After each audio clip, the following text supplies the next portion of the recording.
Bismillahirrahmanirrahim. Alhamdulillahi rabbil alamin wa bihi nasta'in ala umur dunya waddin. Wa sallallahu wa sallam ala sayyidina Muhammadin khatamin nabiyyin wa ala alihi wa sahbihi ajma'in. Wa la hawla wa la quwwata illa billahil aliyyil azim. Subhanaka la ilma lana illa ma 'allamtana innaka antal alimul hakim. Rabbi shrah li sadri wa yassir li amri wahlul 'uqdatam min lisani yafqahu qawli. Amin. Hadirin muslimin rahimakumullah. Kajian kali ini Al-Faqir ingin sedikit membahas tentang beberapa haknya tetangga yang mana Nabi Muhammad sallallahu alaihi wasallam beliau itu mengagungkan tetangga. Hak tetangga itu sangat besar di dalam urusan syariat. Maka dari itu kita wajib mengetahui beberapa hak tetangga yang wajib kita lakukan untuk menjaga keimanan kita. Karena baik buruknya kepada tetangga itu bisa menjadi tolak ukur daripada kesempurnaan iman. Nabi Muhammad sallallahu alaihi wasallam beliau di dalam sabdanya mengatakan wa ahsin ila jarik takun mu'minah. Berbuat baiklah kamu kepada tetangga, takun mu'mina, maka kamu menjadi orang yang sempurna imannya kepada Allah subhanahu wa ta'ala. Dalam hadis yang lain Nabi Muhammad sallallahu alaihi wasallam beliau bersabda, man kana yu'minu billahi wal yaumil akhir falyukrim jarahu. Siapa orang yang benar-benar beriman kepada Allah, beriman kepada hari akhir, maka dia pasti akan memuliakan tetangganya. Enggak mungkin menyakiti tetangganya, akan memperhatikan tetangganya. Jadi dari dua hadis ini kita bisa ambil kesimpulan bagaimana tingginya derajat hak daripada tetangga kita, sampai-sampai Nabi Muhammad sallallahu alaihi wasallam menggantungkan kesempurnaan iman kita tergantung bagaimana kita memperlakukan tetangga. Kalau tetangga merasa aman dengan kita, tetangga bahagia dempetan omah yang kula jenengan, itu berarti sempurna imannya. Tapi sebaliknya, kalau sudah tetangga enggak seneng ambek jenengan, selalu terganggu dengan perilakunya jenengan, itu tanda kualitas iman Anda menurun, enggak sempurna di sisi Allah Subhanahu wa ta'ala. Masya Allah. Kemudian Pak, dalam hadis yang lain Nabi Muhammad sallallahu alaihi wasallam beliau menjelaskan, mazala Jibril yusini bil jar hatta dhanantu annahu sayuwarrithuh. Senantiasa malaikat Jibril datang kepadaku, kemudian mewasiatkan kepadaku tentang haknya tetangga. Jadi malaikat Jibril itu sering datang kepada Nabi Muhammad SAW, dan di antara perihal yang paling sering diwanti-wanti, diwasiatkan oleh malaikat Jibril kepada Nabi Muhammad SAW, yaitu tentang tetangga. Malaikat Jibril datang kepada Nabi Muhammad, wahai Muhammad, tonggo. Datang lagi, tonggo. Tetangga, perhatikan tetangga. Saking seringnya malaikat Jibril berwasiat tentang tetangga, berwasiat tentang haknya tetangga, kita diperintahkan untuk perhatian kepada tetangga. Apa kata Nabi Muhammad? Aku sampai nyongko, ojo, sebentar lagi akan datang wahyu daripada Allah Subhanahu wa ta'ala yang menerangkan tentang warisan, dan tetangga mendapatkan hak waris.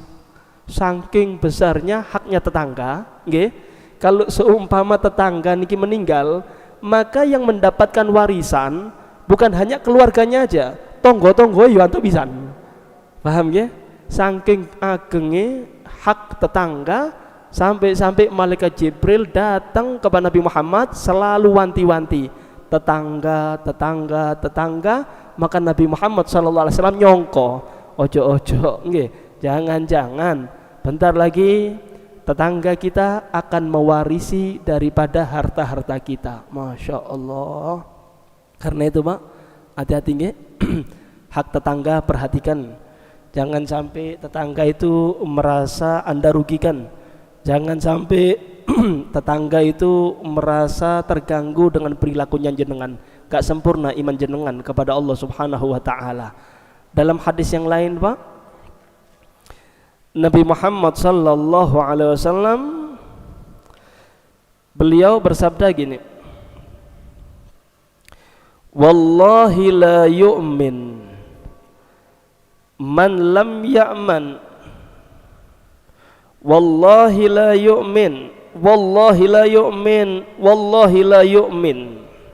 Kata Nabi Muhammad, demi Allah enggak sempurna iman seseorang, demi Allah enggak sempurna iman seseorang. Itu dibalen-baleni kali Nabi Muhammad 3 kali. Maka para sahabatnya Nabi Muhammad sallallahu alaihi wasallam gawo, kaget. Sopo iki? Siapa yang dimaksud oleh Nabi Muhammad? Demi Allah, demi Allah, demi Allah, enggak sempurna imannya seseorang. Maka Nabi Muhammad sallallahu alaihi wasallam menjelaskan, man la ya'manu jaruhu bawa'iqa, yaitu orang yang mempunyai tetangga dan tetangganya tidak merasa aman daripada perilakunya. Enggak sempurna imannya, enggak sempurna, kata Nabi Muhammad sallallahu alaihi wasallam. Anda kalau punya tetangga, nggih, mau apapun yang Anda lakukan itu perhatikan tetangga dulu Pak. Jenengan beli sound system nggih, seakan-akan kampung nek dhewe, kemudian dikeraskan, nyetel radio, nyetel dangdutan, seakan-akan kampung milik sendiri sudah. Enggak lihat kanan kiri, mungkin di tengah jenengan, di samping jenengan ada orang yang sakit, ada orang tua, ada anak kecil. Ketika jenengan nyetel dangdutan, kemudian Anda keraskan, mereka merasa keganggu. Ya mungkin mereka enggak bisa ngomong sama jenengan, mungkin jenengan punya kekuasaan, mungkin jenengan orang yang disegani, sampai-sampai tonggo-tonggone jenengan mau komplain enggak berani. Hati-hati, hati-hati, Anda tidak sempurna imannya kepada Allah Subhanahu wa ta'ala. Masya Allah. Bahkan Pak, kalau sudah urusan dengan tetangga nih Pak, itu bukan urusan selesai di dunia aja, sampai akhirat pun tuntut-tuntutan nih. Kalau jenengan ganggu tetangga, nggih, jenengan ganggu haknya tetangga, sampai-sampai tetangga itu merasa nggak enak urip bikin jenengan, itu nanti di akhirat dituntut banyak tuntutan itu. Lebih-lebih kalau sudah tetangganya sakit, jenengan ndak mau nengok, tetangganya sakit, jenengan ndak mau bantu padahal jenengan mampu, tetangganya kelaparan, jenengan ndak mau bantu. Hati-hati, sampai di akhirat jenengan bakal diiling-iling. Nabi Muhammad sallallahu alaihi wasallam beliau menjelaskan begini, anna Nabi sallallahu alaihi wasallam qala, kam min jarin yata'allaku bijarihi yaumal qiyamah. Berapa banyak nanti di akhirat tonggo ambek tonggo tuntut-tuntutan, tetangga sama tetangga tuntut-tuntutan. Yaqul, tetangga yang merasa terganggu mengatakan apa? Ya Rabbi, hadza aghlaqa babahu duni famana'ani ma'rufah. Ya Allah, duh Gusti, niki tonggone kula ya Allah, niki Pak Haji sugih kaya ya Allah, saya dulu tetangga sama dia dan rumahnya ditutup rapet ya Allah, aku kelaparan, ndak pernah dikirimi sama dia, anakku sakit, mau pinjam uang ditutup rumahnya, nggak pernah nengok kanan kiri, nggak pernah ya Allah. Sampai-sampai ada daripada keluargaku yang meninggal dunia gara-gara dia ya Allah nggak mau bantu. Padahal soge, punya rumah besar, punya mobil, tak silik gawe rumah sakit ndak disiliki. Ini ya Allah orangnya ya Allah. Aku tuntut dia ya Allah. Loh, hati-hati Pak. Nggih. Jadi jenengan kula jenengan niki urip di dunya bukan hidup sendiri nggih. Kula jenengan diajari kalau Nabi Muhammad sallallahu alaihi wasallam untuk bersosial dengan baik. Karena itu Nabi Muhammad sallallahu alaihi wasallam mengatakan apa? Wa ahsin ila jarik takun mu'mina. Berbuat baiklah kamu kepada tetangga. Ini Nabi Muhammad ngajari sosial kali kula jenengan. Berbuat baiklah kamu kepada tetangga, maka kamu sempurna imannya kepada Allah Subhanahu wa ta'ala. Paham Pak? Nah, tetangga itu siapa? Kan ngeten nggih? Kita harus paham siapa sih yang harus kita perhatikan hak-haknya itu siapa? Yang dimaksud oleh Nabi Muhammad sallallahu alaihi wasallam dalam sabdanya fal yukrim jarahu, hendaknya dia memuliakan tetangganya. Ini siapa nih? Tetangga itu yang bagaimana? Berapa sih jarak tetangga itu berapa? Nah, nih para ulama menjelaskan begini. Annal jar yutlaku ala sakin ma'a ghairihi fi baitin. Yang pertama, yang dikategorikan tetangga yaitu orang yang tinggal satu rumah walaupun bukan sanak famili. Contoh, mungkin jenengan ngekos gitu nggih. Ngekos satu rumah tapi rame-rame kok konco-koncone nggih. Itu termasuk tetangga. Jenengan nyewa rumah, kerja di luar kota sama rencang-rencang yang jenengan, itu juga tetangga satu rumah walaupun orang lain. Itu termasuk tetangga. Yang kedua, wa'alal mulasik, yaitu rumah yang dempet kali jenengan. Rumah jenengan ini rumah, nah ini tetangga. Yang sebelah kiri ini tetangga juga, yang mepet. Paham nggih? Yang ketiga, wa'ala arba'ina daran min kulli janibin, 40 dari segala sisi. Jadi 40 rumah ke kanan, 40 rumah ke kiri, ke belakang, ke depan, hitung 40. Itu semua termasuk tetangga jenengan yang wajib jenengan perhatikan, yang wajib jenengan melakukan hak-haknya dia. Itu yang dimaksud tetangga di dalam sabda Nabi Muhammad sallallahu alaihi wasallam. Perhatikan nggih Pak? Paham nggih? 40 kanan, 40 kiri, depan, belakang, hitung Bon. Mungkin satu RT niku nggih. Satu RT itu ya itulah termasuk tetangga jenengan. Naam. Kemudian Pak, dalam hadis yang lain Nabi Muhammad sallallahu alaihi wasallam menjelaskan tentang macam-macamnya tetangga. Ada tetangga yang mempunyai 3 hak. Ada tetangga yang mempunyai 2 hak. Ada tetangga yang mempunyai 1 hak. Siapa itu? Yang pertama, tetangga yang mempunyai 3 hak, yaitu famili jenengan yang jadi tetangga muslim. Jadi punya 3 hak nih.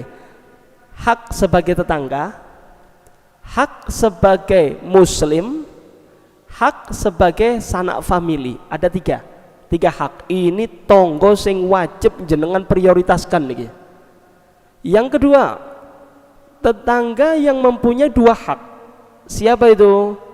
Orang muslim yang jadi tetangganya jenengan, bukan famili, cuma muslim jadi tetangga. Maka dia mempunyai 2 hak. Yang pertama hak sebagai tetangga, yang kedua hak sebagai muslim. Paham? Yang ketiga, tetangga mempunyai 1 hak. Sinten? Siapa itu? Yaitu tonggone jenengan sing kafir, tonggon jenengan yang non muslim. Masya Allah. Coba nggih Pak, bagaimana indahnya ajaran Nabi Muhammad sallallahu alaihi wasallam bagaimana rahmatnya ajaran Nabi Muhammad, bagaimana toleransinya ajaran Nabi Muhammad sallallahu alaihi wasallam antar umat beragama. Sampai-sampai diajari sama Nabi Muhammad, kalau jenengan mempunyai tetangga walaupun kafir, nggih, ingat nggih, walaupun dia non muslim, jangan diganggu. Itu tetangga yang mempunyai hak yang wajib jenengan hormati, nggak boleh diganggu walaupun dia non muslim. Allah, hebat nggih ajaran Nabi Muhammad sallallahu alaihi wasallam. Jadi kalau orang-orang di luar sana kowar-kowar nggih tentang toleransi pun nggak usah digobres niku Pak. Ojo ngajari orang Islam masalah toleransi. Kenapa? Karena itu sudah ajarannya Nabi Muhammad. Toleransi antar umat beragama itu sudah diajari oleh Nabi Muhammad SAW jauh-jauh hari Pak. Jadi kalau ada orang kowar-kowar toleransi bisi ono, ojo ngajari wong Islam. Kenapa? Itu sudah ajarannya Nabi Muhammad SAW. Tetangga yang kafir pun wajib kita hormati sebagai manusia, wajib kita berikan haknya sebagai tetangga. Niki ajaran ini siapa nih Pak? Ajarannya siapa? Muhammad Rasulullah sallallahu alaihi wasallam. Allahumma shalli ala Muhammad. Ayo coba golek ono, cari ajaran yang sesempurna ajarannya Nabi Muhammad sallallahu alaihi wasallam. Sampai-sampai Pak, Nabi Muhammad mengatakan begini, siapa orang yang berani mengganggu kafir dhimmi, bukan kafir harbi nggih, kafir dhimmi, kafir yang tidak mengganggu orang muslim, yang tidak memerangi orang muslim. Siapa orang yang berani mengganggu kafir dhimmi, berarti dia telah mengganggu aku. Oh, di backup sama Nabi Muhammad. Ojo macam-macam lo ya, jangan ganggu orang kafir dhimmi. Kalau jenengan wahai umatku berani ganggu orang kafir dhimmi, berarti jenengan depan kali kulo, berarti jenengan ganggu Nabi Muhammad sallallahu alaihi wasallam.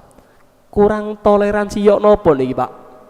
Kurang toleransi bagaimana nih ajaran Nabi Muhammad, sampai-sampai di depan Nabi Muhammad, ojo ganggu wong kafir nggih.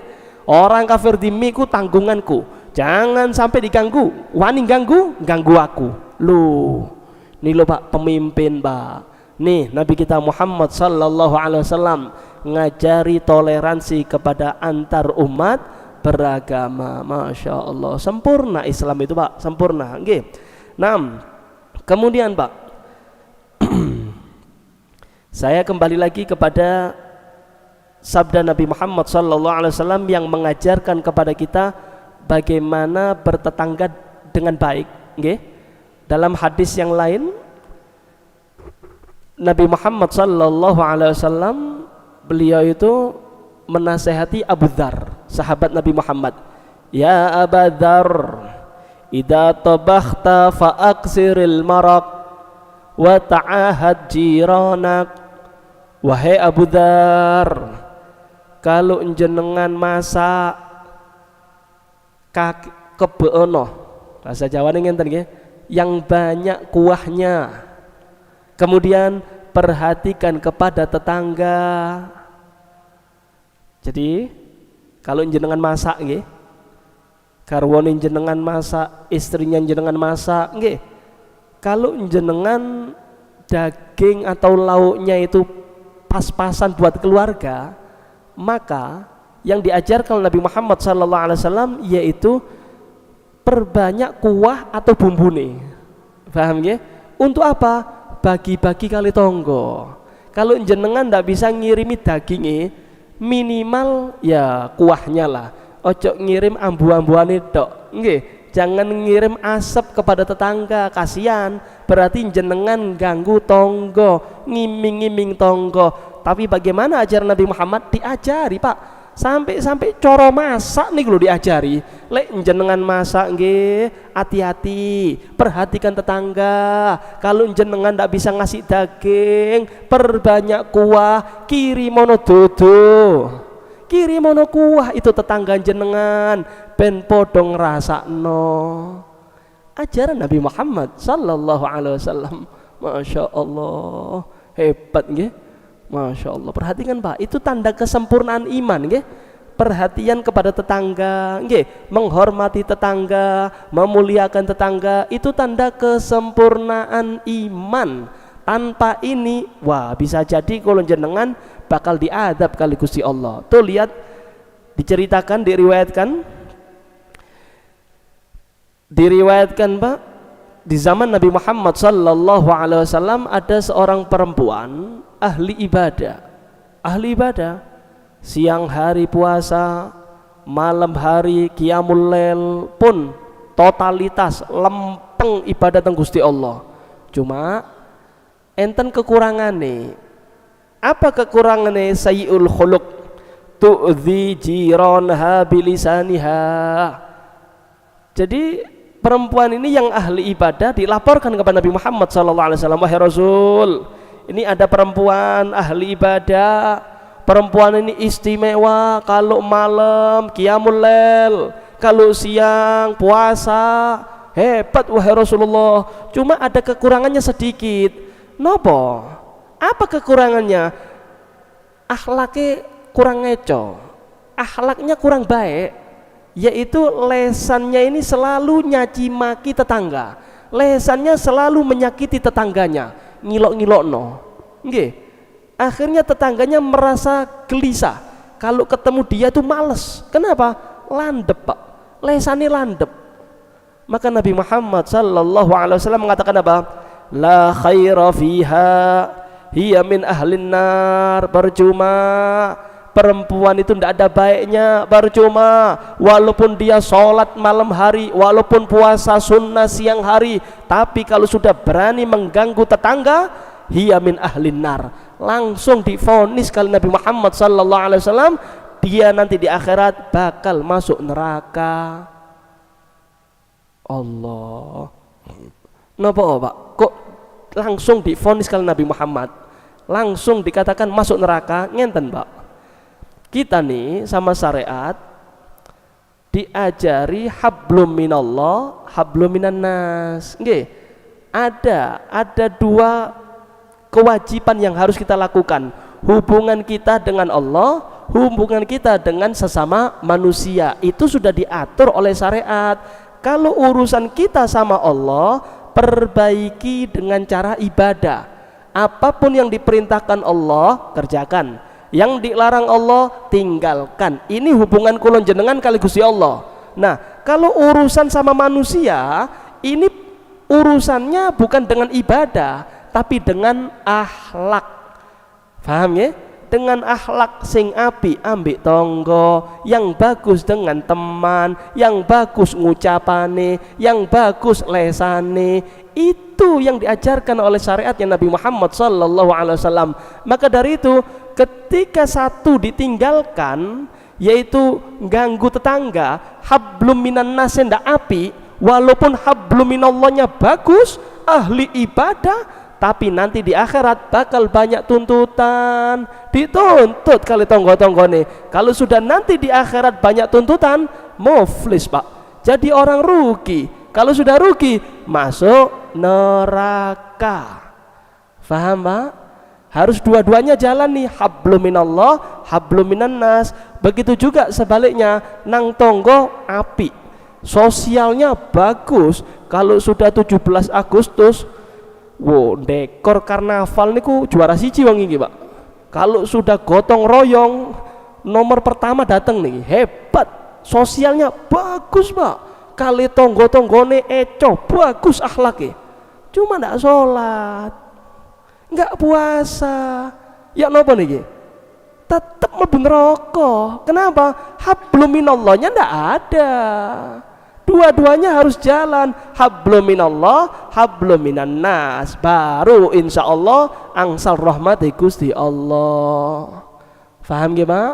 Jadi tolak ukur kebaikan itu Pak, itu dengan syariat, bukan dengan akal-akalan atau dengan perasaan kita. Kalau tolak ukur kebaikan itu tergantung perasaan manusia, tergantung akalnya manusia, kacau, Pak. Saya kasih contoh. Kalau seumpama ada orang circle-nya, temen-temennya itu pemabuk nih, kemudian dibosi, tiap mau minum dibelikan, mau main perempuan dijajani. Kira-kira temen-temennya itu nganggap dia baik nggak? Baik nggih? Masya Allah Pak Haji niku konco paling apik niku, aku ate ngombe dibosi, aku pangan narkoba dibelikan, kan begitu enggak? Perasaan manusia mengatakan dia baik. Kenapa? Karena selalu nyokong dana, selalu ngebosi, mau minum dibosi, mau ini dibosi, maka perasaan manusia akan mengatakan dia baik, padahal nabrak syariat.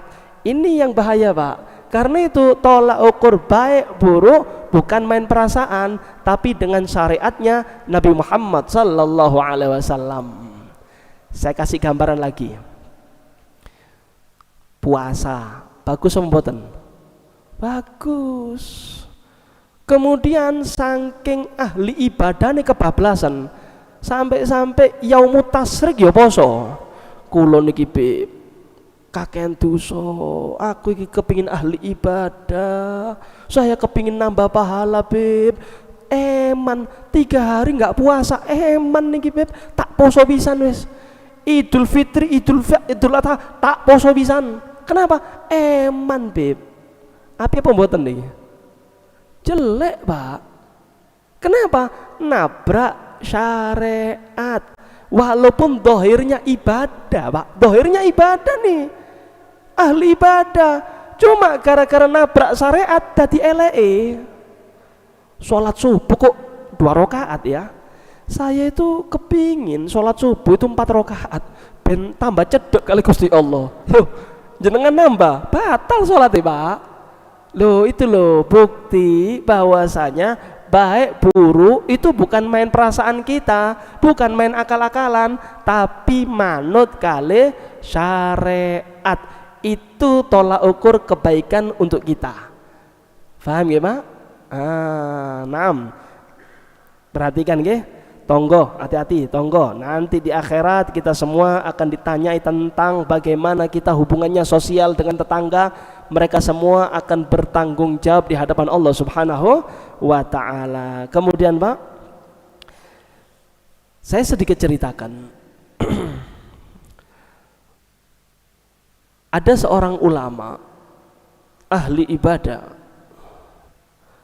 itu punya teman podo wong soleh niki, jarang kepeduk.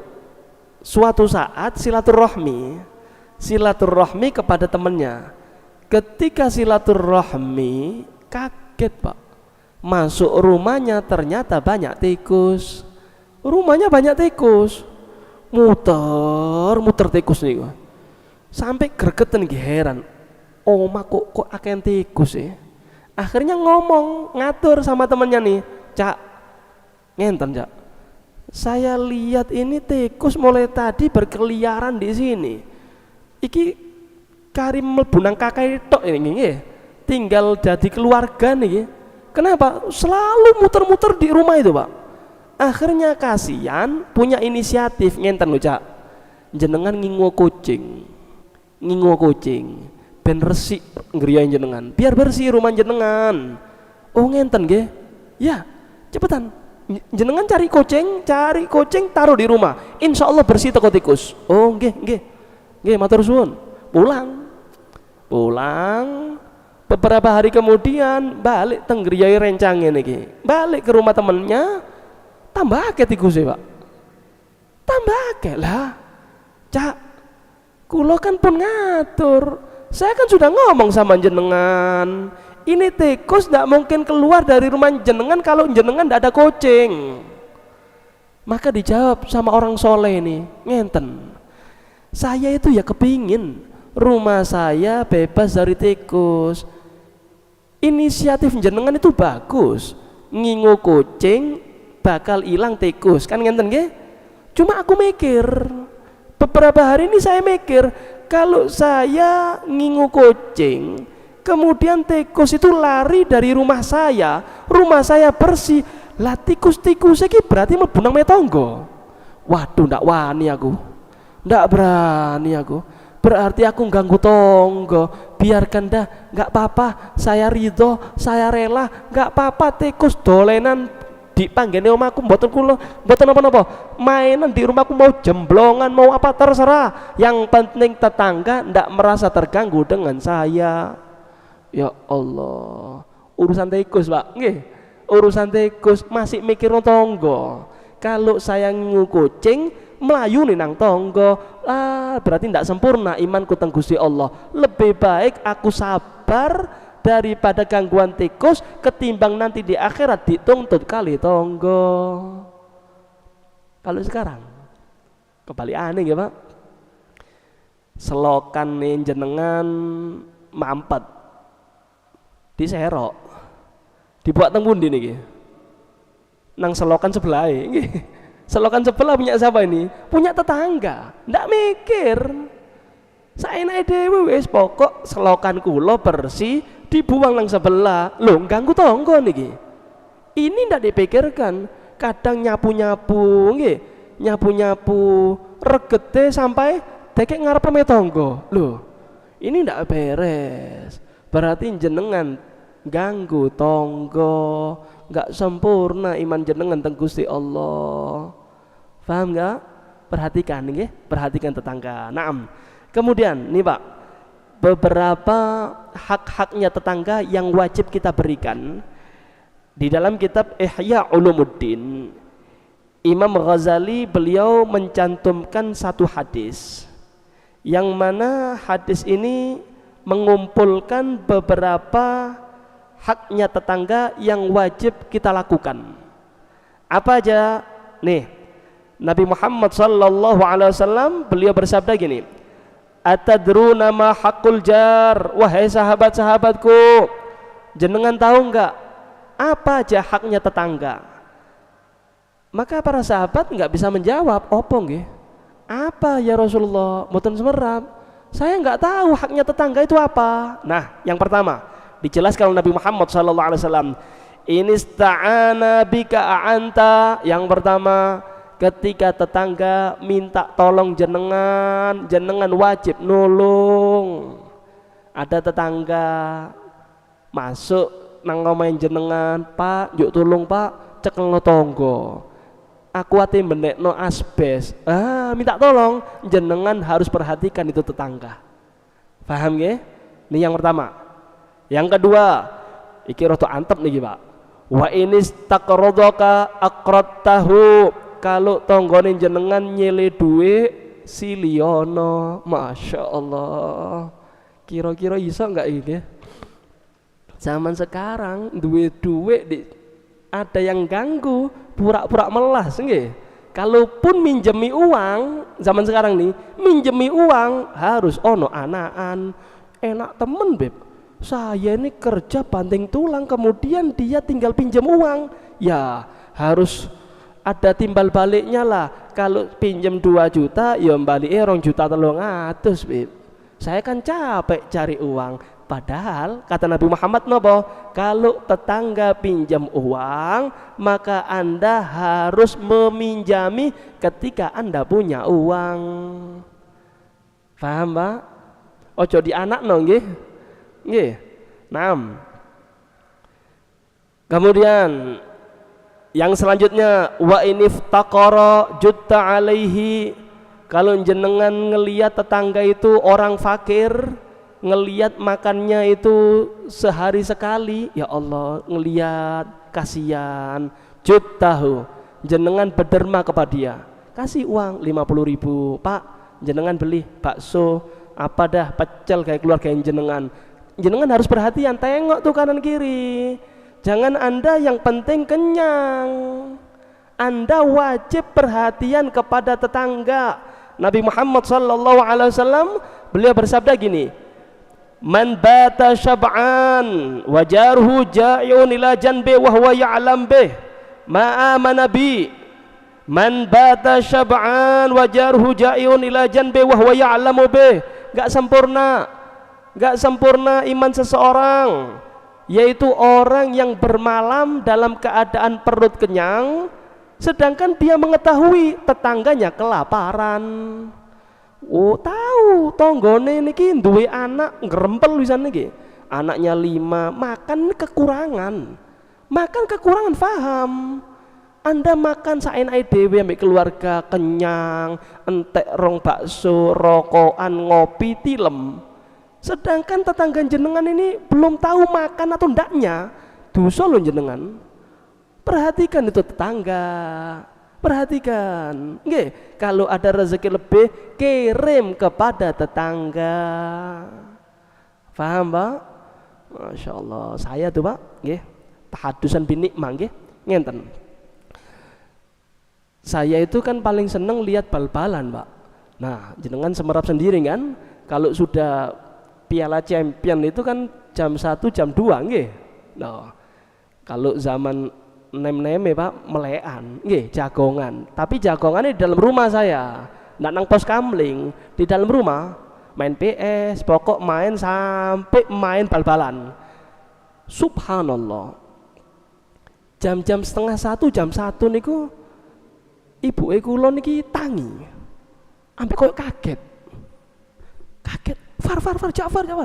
Tak kira no opo Pak. Tak kira no opo. Ada apa Mi? Apa Umi? Ada apa? Aduh lali Umi, lupa Umi. Tak pikir opo iki? Opo? Bengi-bengi Pak, jam 1 malam. Akhirnya bungkusno di dapur, kemudian ditutup, enterno nang tonggo iku. Tak anterno, tak ketuk, subhanallah tangi Pak. Ternyata ndak tidur Pak, luwe Pak. Ya Allah, saya kasih Mbak niki dari Umi. Oh nggih, matur suwun. Ndak mangan Pak. Ya Allah, itu umi saya itu tiap malam ngirimi, cuma pas malam itu keturun. Paham ya? Keturun lah, aku melekan Pak. Sampai jam 1 bangun umi mencolot. Tonggo. Berarti lu ya Allah. Hebat ya. Hebat. Lek saiki Pak, urusan dewe Pak. Pun parek keluarga tilem sedaya pun ndak ono urusan ambek tonggo. Kalau orang dulu ndak. Perhatikan nggih. Jenengan monggo, jenengan makan sekeluarga senikmat apapun terserah. Tapi ketika ada sisa, nggih, ono sisa, jangan dibuang di sampah. Kumpulkan yang layak dimakan, kumpulkan. Kemudian tengok tuh tetangga jenengan. Tetangga tadi sudah dibahas nggih, 40 rumah kanan kiri semua arah, nggih. Itu perhatikan, oh iku wong soleh, anake akeh. Durung mangan kaya iku. Kiri mono Pak. Ojo didelok tok, ojo ditungakno. Mugi-mugi sabar jenengan. Ndak butuh donga Pak, mangan. Butuh makan. Kok donga marine jenengan kasih makan dongakno mboten napa-napa. Paham nggih? Yang penting jenengan pas untuk keperluan. Sekarang perlunya makan, bukan perlu doa. Paham Pak? Perhatikan nggih. Nah, kemudian yang selanjutnya wa in marida uttahu, haknya tetangga yang selanjutnya, ketika tetangga sakit jenguk Pak, loro flu ae jenguk, mau pilek loro untu jenguk, jangan nunggu sakit parah. Sakit sekecil apapun jenengan ndak kelihatan nih, biasanya jenengan kelihatan di masjid nggih, kok ndak kelihatan, tanya Pak. Jenengan kan punya mata, ndak kelihatan berarti ki ono apa-apa kan ngenten nggih. Tanya, nang diki cak niki Pak niki teng pundi? Gerah. Tengok. Mungkin dia itu butuh bantuan, cuma mau minta malu kan gitu Pak. Jenengan yang gerak. Perhatikan tetangga, cak, jenengan loro apa? Pak, jenengan sakit apa sih Pak? Kulo niki sakit ngenten. Lho pun teng dokter jenengan, saya mau ke dokter ndak duwe duit lah kan, sakno Pak. Ini perlu bantuan jenengan, mau ngomong mau minta ndak enak. Terus ya Anda lah harus bergerak. Perhatikan tetangga.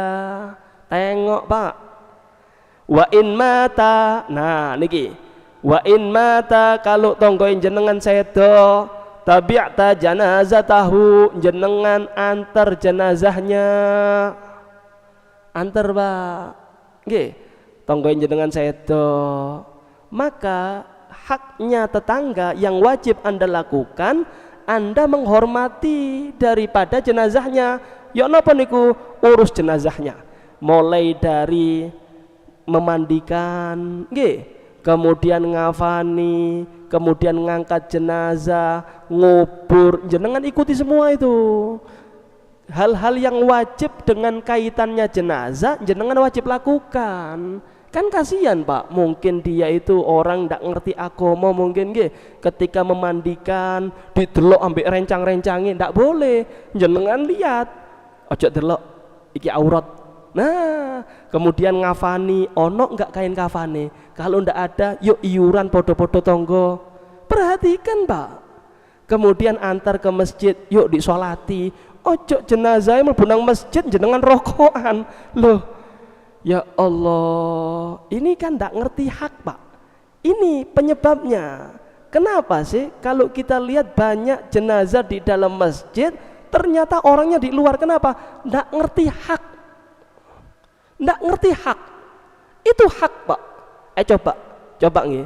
Kalau seumpama nih bapak jenengan sedo, sing nyolati wong loro, sing liyane di njopo rokokan, gregeten enggak jenengan?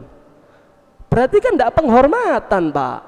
Kita semua nih, kita nih bakal mati. Saya yakin dalam hati kita kepingin akeh sing nyolati, kan ngenten nggih? Banyak yang menghormati. Anda terlebih dahulu hormati orang. Anda sholat dulu kepada jenazahnya orang. Insya Allah nanti Allah gerakkan orang-orang bakal nyolatin jenengan.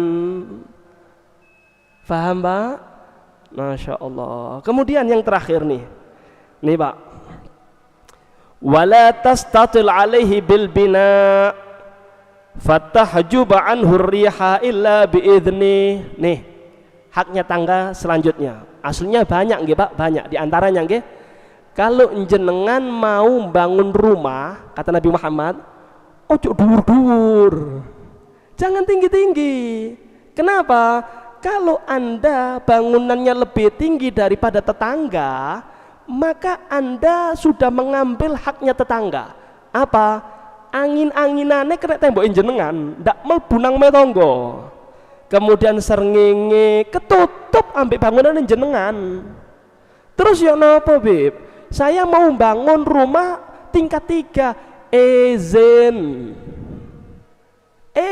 Pak ngapunten nggih, saya mau bangun rumah tingkat 10 niki, istri saya 4, anaknya 80, ini perlu kamar banyak ini, kayak hotel niki, nggih, saya ngapunten nggih, niki hajat. Nah, kalau dikasih izin sama tetangga-tetangga jenengan, monggo jenengan tinggikan bangunan jenengan, bukan hanya sekedar sing penting kan duitku Beb, yang penting kan uang saya. Memang bener itu uang jenengan, tapi jenengan urip duduk kali binatang, podo menungsone sedaya niki Pak, punya perasaan. Kalau jenengan meninggikan bangunan, angin-anginane tonggo iki apa? Iya lek duwe AC Pak, lek melarat ya globosan Pak. Loh, coba Anda bayangkan bagaimana sempurnanya ajaran Nabi Muhammad sallallahu alaihi wasallam, sampai membangun oma diatur kali Nabi Muhammad, ojo sampai luwe dhuwur teko omahe tangga. Kalau jenengan mau meninggikan bangunan, izin terlebih dahulu kepada tetangga. Masya Allah. Mugi-mugi nggih Pak, tanggane kula jenengan dadi saksi apine kula jenengan nggih. Mudah-mudahan tetangga kita ndak merasa terganggu dengan kita, mereka bahagia tetangga dengan kita, dan harapan kita nanti di akhirat kita semua masuk surga dengan Nabi Muhammad sallallahu alaihi wasallam. Amin ya rabbal alamin. Wa hada minni wassalamu alaikum warahmatullahi wabarakatuh.